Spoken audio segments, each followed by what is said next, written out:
Então, meus amigos, hoje nós vamos encerrar com a aula número 4 esse primeiro módulo, onde nós vimos tópicos iniciais que nos deram uma base para compreender o que seria a chamada obsessão espiritual. Então, vamos encerrar esse módulo hoje falando um pouco sobre a cura. O que seria essa cura de uma obsessão? Então, dentro do que nós vimos, desses três primeiros momentos, né? Curtos, simples, diretos, para que a gente possa refletir bem em cima daquele pequeno tema da aula. Nós vamos ver que, primeiro, aquilo que nós falamos sobre obsessão simples na aula 2, que seria nada mais, nada menos do que a tão falada tentação, né?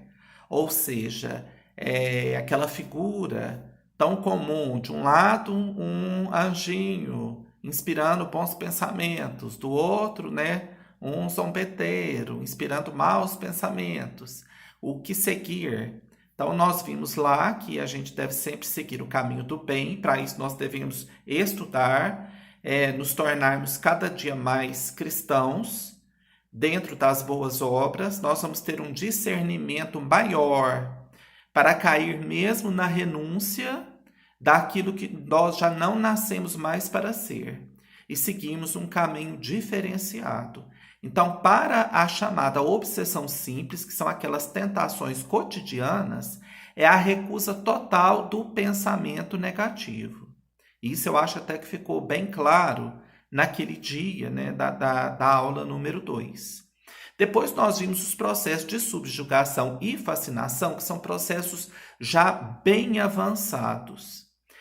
Nesses processos, principalmente, nós nos reportamos que o start inicial para qualquer tipo de obsessão, meus irmãos, é justamente o mal que foi feito em outro momento, em vidas passadas ou até mesmo nessa existência. Então, aquele que pratica o mal, ele está momentaneamente bloqueado pela própria consciência. Ele está carregando um fardo de culpa e de remorsos que ele não conseguiu se livrar. Então ele aceita a vingança daquele a quem ele atingiu em outro momento e ele abre a guarda. E aquele espírito ou aquele ser encarnado se volta contra ele, o imantando, não é assim? Com aqueles fluidos perniciosos para atingir o controle total e assim executar uma vingança. Geralmente os casos de obsessão, né, particulares, são dessa forma. E o que nós percebemos? Que a pessoa o primeiro passo parte da vontade da pessoa libertar a própria consciência. Quando o sofrimento já excedeu, já chegou no seu limite, a própria consciência da pessoa a liberta. Porque ninguém carrega fardo sem necessidade, né, alguma. A pessoa tinha necessidade de passar por uma obsessão, mesmo ela tendo feito mal? A doutrina espírita nos explica que não. Que nós podemos, através do trabalho do bem, no bem e da nossa renovação íntima, trocar sofrimento e dor por dias de trabalho e assistência ao próximo. Isso é uma grande bênção que existe nas leis universais do nosso Criador. Mas muitas vezes nós deixamos ou nós não temos força ainda para dar um passo em direção a essa mudança tão grande e deixamos então, né, os antigos comparsas, os antigos amigos que se tornaram inimigos, vir nos cobrar pelos nossos atos falhos. Então, esse processo tem que partir de uma grande libertação de consciência. Muitas vezes a pessoa não tem condição de dar esse primeiro passo. Ela está envolvida num tal processo obsessivo que ela não consegue. Então, como nós estamos ali dizendo que há uma imantação fluídica, um primeiro passo seria o quê? a imantação positiva. Alguém com fluidos salutares, benéficos, curadores, conseguirá envolver aquela pessoa e afastar aqueles fluidos da perversidade e da maldade. Entender a substituição? A Ivone Pereira, no seu livro Devassando o Invisível, explica isso com muita propriedade. Então, é o envolvimento, é uma operação fluídica que vai afugentar aqueles laços. Essa operação fluídica, meus irmãos, é feita na casa espírita. É o trabalho de passes, o trabalho da água magnetizada, a frequência à casa espírita, onde os espíritos trabalhadores poderão auxiliar aquela pessoa que está passando por aquele processo. Existe médiuns com uma capacidade magnética ou uma capacidade fluídica muito avantajada, que realizam esses trabalhos com muito efeito. São aqueles chamados médiuns curadores, né, que têm os trabalhos de passe. Então, isso tudo vai ajudar e muito. É um primeiro momento de libertação fluídica, em conjunto com a vontade, em conjunto com a fé. E aí vão entrando os outros processos de fortificação, a oração, a coragem e principalmente o desejo da libertação. Isso tudo, meus irmãos, é um primeiro passo que vai se estender como? Dentro de um trabalho vigoroso no bem. Então, o trabalho fluídico, o trabalho de desobsessão, onde aqueles espíritos podem ser esclarecidos e evangelizados, desligados daquela pessoa. Isso tudo vai ocorrer. Mas o que nós percebemos com o estudo da doutrina espírita e com a vivência na casa espírita é que esse trabalho cai por terra se a pessoa, após receber tantas bênçãos, ela não se transforma interiormente. Então, logo aquilo volta tudo de novo. Então, esse trabalho fluídico, que vai ali afastar, evangelizar aqueles irmãos, ele praticamente é perdido se não há uma total mudança de perspectiva na vida daquela pessoa. Então aí vão entrar os dois processos que a doutrina espírita nos diz e nos impulsiona a todo instante: o trabalho no bem e a consequente reforma íntima. Uma coisa indissolúvel da outra. Muitas vezes os irmãos nos esclarecem, o estudo espírita é o melhor trabalho. Por quê? Porque estudando a doutrina espírita, nós vamos aprendendo por nós mesmos a mudar a nossa faixa vibratória. Nós vamos recorrer aos recursos da oração, nós vamos descobrir os recursos da fé, do trabalho. Então, o estudo da doutrina espírita, ele é aquele grande aspirador, né, que vai limpar todas aquelas ideias erradas que nós trazíamos e vai nos colocar numa nova diretriz mental. Um novo recurso poderoso para que nós possamos nos agarrar e, à medida em que a gente vá se apropriando do conhecimento, nós vamos fazendo a nossa reforma íntima e caminhando para o trabalho de assistência ao próximo. Esse é o caminho. Não existe mágica e nenhuma cura de obsessão, de doença, de nada. O caminho é esse. Então, a oração, a mudança do nosso padrão mental, do nosso padrão vibratório, mudança de pensamentos completa, de atitudes, né? Nós temos que mudar atitudes, nós temos que perceber aqueles pontos mortos que nos fazem cair e passarmos ali a dar um verdadeiro start, a mudar de ambientes, mudar de companhias, passarmos a viver uma vida cada vez mais integrada com o bem, com o amor, com pessoas que também querem caminhar para o acerto, não é assim? Então é uma mudança completa de atitudes. E agora isso, meus irmãos, não vai acontecer da noite para o dia. É o trabalho de uma existência inteira e dependendo dos casos específicos que já estão tão avançados de obsessão, mais de uma existência será necessário, certo? Isso tudo vai ser o início da libertação. Os casos graves, né, eles vão gastar, então, mais de uma vida. E nós falamos assim de uma forma bem sucinta. Então, é o trabalho de renovação íntima, é a libertação da consciência. E nós vamos terminar agora com uma leitura do livro Seara dos Médiuns, pelo Espírito Emmanuel, leitura de Chico Xavier. A leitura chama-se Obsessão e Cura. Nós vamos ler, então, é uma leitura curta, mas muito rica e muito interessante, que complementa essa aula de hoje. Alguém, certa feita, indagou de grande filósofo como classificaria o sábio e o ignorante. E o filósofo respondeu afirmando que considerava um e outro como sendo o médico e o doente. No entanto, acrescentamos nós, entre o médico e o doente existe o remédio. Se o enfermo guarda a receita no bolso e foge à instrução indicada, não adianta o esforço do clínico ou do cirurgião que despendem estudo e tempo para servi-lo. Então é justamente o que nós acabamos de comentar. Todo um trabalho espírita pode ser feito na casa espírita, um trabalho de fluidoterapia. Esse é o remédio.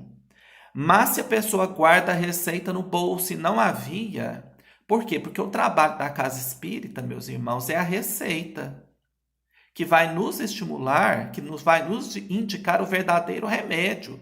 E qual é o verdadeiro remédio? O trabalho no bem e a nossa mudança íntima. Deixarmos de ser aquele que fomos atrás, um dia atrás. Esse é o verdadeiro e único remédio. Toda a ajuda psicológica, médica e espiritual, ela é importantíssima, mas ela é a receita. O remédio é a nossa transformação, nosso desejo em nos tornarmos homens e mulheres de bem. Que a obsessão é moléstia da alma, não há negar. A criatura desvalida de conhecimento superior rende-se inerme à influência aviltante. Como a planta sem defesa se deixa invadir pela praga destruidora. E surgem os dolorosos enigmas orgânicos que muitas vezes culminam com a morte. Então, isso é quando a pessoa se deixa, entrar nesse processo de obsessão. Dispomos, contudo, na doutrina espírita, à luz dos ensinamentos do Cristo, de verdadeira ciência curativa da alma, com recursos próprios à solução de cada processo morboso da mente, removendo o obsessor do obsediado, como o agente químico ou a intervenção operatória suprimem a enfermidade no enfermo, desde que os interesses se submetam aos impositivos do tratamento. Então, só haverá uma separação entre o obsessor e o obsediado, desde que esse remédio, que é esse tratamento, que é essa vontade, é essa libertação, interceda naquele processo obsessivo. Se conduzes o problema da obsessão com lucidez bastante para compreender as próprias necessidades, não desconheces que a renovação da companhia espiritual inferior a que te ajustas depende da tua própria renovação. Então é só a renovação íntima, meus irmãos, que o trabalho no bem vai nos proporcionar, é que vai nos abrir os olhos e nos fazer perceber que há um outro horizonte, que há novas companhias e que nós podemos sair daquele processo obsessivo. Ouvirás preleções nobres situando-te os rumos. Recolherás daqui e dali conselhos justos e precisos. Encontrarás, em suma, nos princípios espíritas, apontamento certo e exata orientação. Entretanto, como no caso da receita formulada por médico abnegado e culto em teu favor, a lição do Evangelho consola e esclarece, encoraja e honra aqueles que a recebem, mas se não for usada, não adianta. Então a doutrina espírita vai nos oportunizar 1000 recursos. Por isso que nós dissemos na aula 3, né, a dificuldade do processo de fascinação, porque a pessoa não se vê errada. Ela acha que ela está certa, seja o médium ou seja em outro processo obsessivo. Mas a fascinação é isso, então ela não enxerga o remédio à sua frente. Por quê? Porque a primeira coisa é se reconhecer doente, é se reconhecer portador de uma enfermidade. Se você não consegue chegar nesse ponto, você automaticamente não vai conseguir enxergar o remédio. Então, a doutrina espírita é a grande ferramenta, a grande alavanca que vai nos auxiliar, vai ser a base para o nosso tratamento espiritual. É por isso que, de certa forma, todos nós estamos internados na doutrina espírita. Por quê? Porque todos nós estamos nos curando de vários processos obsessivos que já passamos, que passamos no ainda hoje. Nós não sabemos, meus irmãos, os encontros que Deus vai nos permitir ter no nosso futuro. Quem sabe aqueles que nós já fizemos mal, nós não temos nem condição de nos aproximar ainda. Não é isso? Então, nós temos que orar muito, trabalhar muito, adquirir crédito, mudar, transformar o nosso padrão vibratório de pensamento, mudar o nosso padrão moral, para que na hora do acerto nós tenhamos aquela força de evangelizar o nosso algoz, de arrastá-lo ao bem, como Chico dizia, que quando a pessoa faz uma oração, nem o inimigo consegue chegar ali perto, né? Ele respeita. Tamanha a vibração de amor que a pessoa coloca naquela vibração.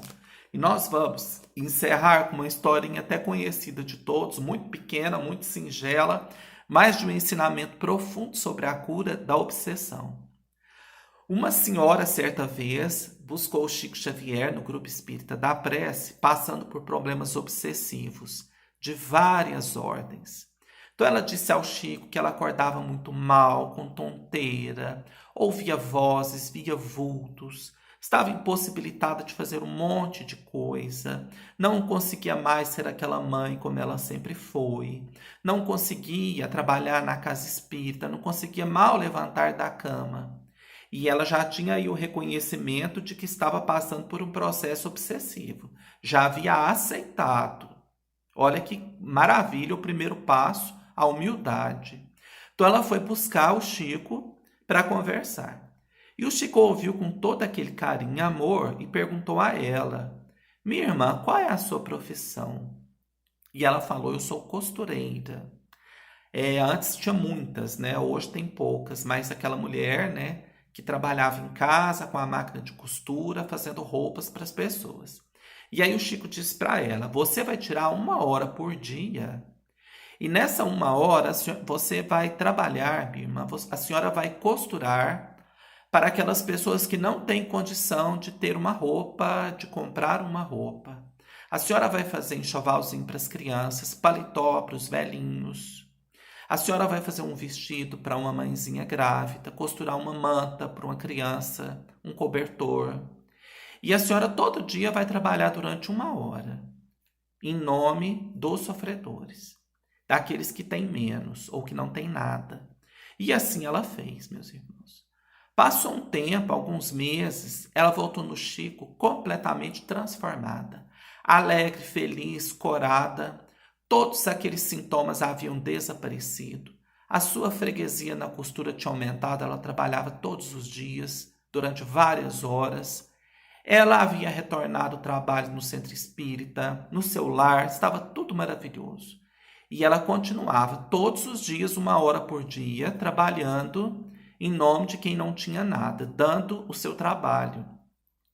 E aí ela agradeceu muito ao Chico e falou: Chico, mas o que foi que aconteceu, Chico? Que maravilha, que bênção foi essa na minha vida que aconteceu nesses meses? Aí o Chico deu aquela risada e falou: sabe o que aconteceu, minha irmã? Os obsessores não aguentaram o barulhinho da máquina, não sobrou nenhum perto da senhora. Todos correram e a senhora teve a libertação. Então, que Jesus nos abençoe, meus irmãos. E com essa história, então, nós encerramos esse primeiro módulo de 4 aulas. A semana que vem nós vamos desenvolver novos tópicos. Os tópicos que surgiram durante as dúvidas, como o vampirismo, como o hipnotismo, a obsessão dos médiuns, né, de uma forma mais profunda. Nós vamos trabalhar, então, mais 4 aulas a semana que vem, envolvendo estes novos assuntos que vão complementando e aprofundando estes tópicos iniciais. Nosso muito obrigado, que assim seja e que Jesus nos abençoe.